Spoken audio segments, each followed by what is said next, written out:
Amamorley is a rural but developing community mainly inhabited by the Gans from the Atukpaiwe in Jamestown. Farming was their main occupation. However, petty trading and food vending have become options since the lands for farming have been sold out to private developers. At the time of this report, the town seemed ghostly as it appears the youth have migrated to the urban areas to meet their economic needs, leaving the aged behind.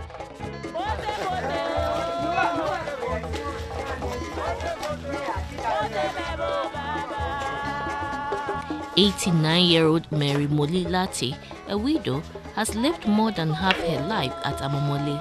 Her peers make a genealogy of the retired, from farmers and civil servants.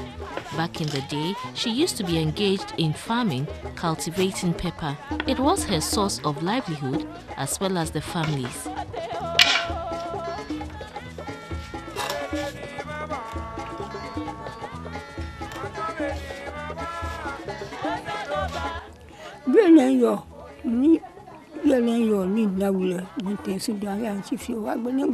I have always lived here since my husband and I returned from Sudan. I used to cultivate pepper and that's what I lived on. Now I am free and I can't work. I depend on the generosity of others.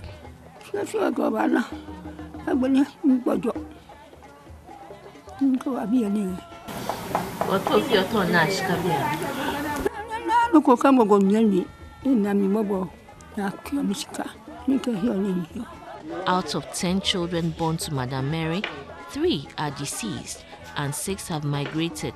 She is now dependent on her 62-year-old daughter, her second child. All an old lady requires is to be checked up on daily and her needs attended to. Madame Gertrude Odakolamte is a petty trader who takes pride in caring for her senile mother.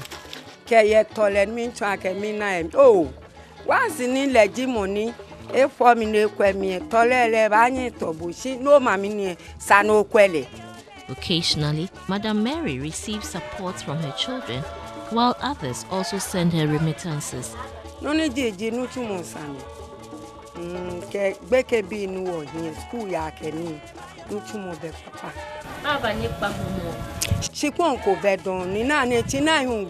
Believe in abject poverty.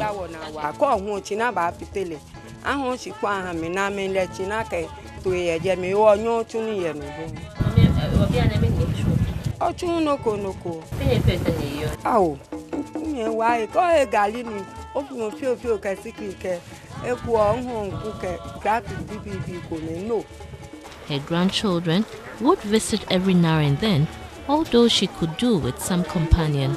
She complains of loneliness and frailties associated with old age. I am lonely. Across the street resides 77-year-old Mr. Emmanuel Lamte Kwakupong, alias Osofo, who worked as a carpenter at the then CFC at the Accra Central Business District. When he noticed the presence of the crew, he was awed. GTV, hey, GTV, that is a big station. Hey, GTV, hey. My station is Obonu, that's all. His love for woodworks reflects in these handiworks hanging in his living room. He recounts how much earning £1 meant to him in those days. If they give you small £1 and you change it, oh what? You enjoy. That I will enjoy. Oh, hey, first time you good though. This place, this time, I used to take the green one. How did they call it? 10 cedi. Now I will chop it. Now I will chop. It go finish. Mr. Kwakupong is visually challenged but does every chore all by himself. So you can cook by yourself? Oh, easily. What do you cook? everything. If you like, you yourself, I can feel cook. You know the British can also. No, you tell me. They put coconut. You grind the coconut, and then I get some tar. Then I squeeze it. Then the water, I make the soup. If you eat, when they cook granite with that one, you won't chop it. Hey, I cook papa. Guided by the memory of his surroundings, he also cares for these livestock. As a landlord, his relationship with his tenants endears him to them, who sometimes help him out. Sometimes, if Ofori will do something, he will cook. Then tell me, say, if I get money, then I had it, and then they cook. Sometimes you don't get. Efo. Samuel Neti is Emmanuel's most reliable companion. Samuel aptly listens as he unfolds historical events without a miss. Mr. Kwakupong, however, has challenges. Stroke, it affects my head. So this my hand, it used to shake. So what we normally suffer is sometimes money. You see, you want to buy something, you didn't get the money. Both Emmanuel and Mary belong to the Tabitha Foundation, where they are assisted.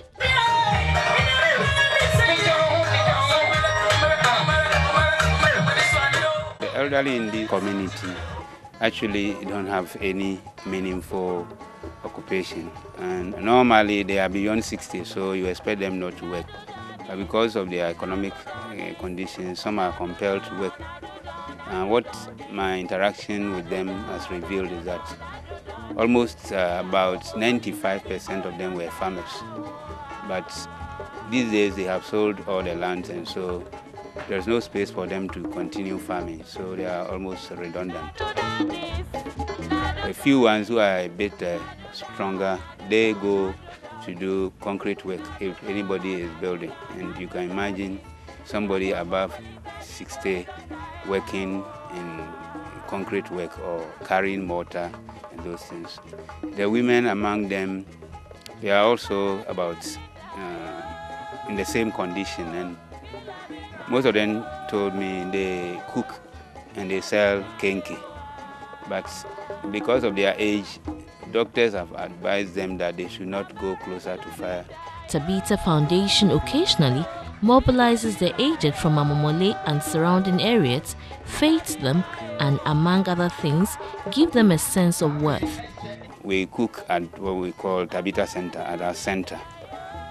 At least you can have breakfast in the morning and then in the evening, or you can have breakfast in the morning and have lunch, but at least 2 times in a day. So those who are completely destitute and have no place to go or food to eat, you can pass by the center, take a plate in the morning, and in the evening if you have nothing to eat, you can come also and take a plate.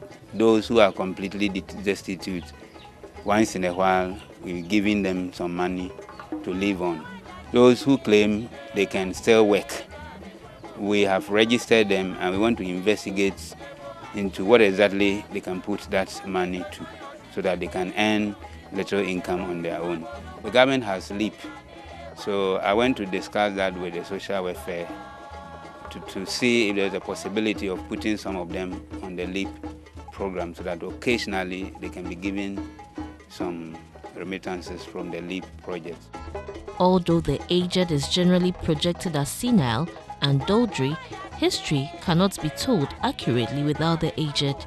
What we are doing is to get these people who are the custodians of the traditions and the history of the place to tell us in every community what the actual history is, so that it can be documented to help prevent some of these things.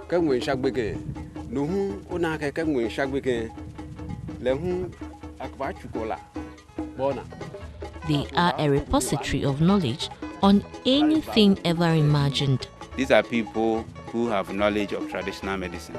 But as I said, we don't document things in our traditional setting. So when an aged person dies, she or he carries away the medicine that he knows, or the knowledge of the medicine she knows, away, and is lost. No wonder children would sit at the feet of the elderly and listen with rapt attention to tales containing moral lessons. Ofori, GBC 24, Amamorley.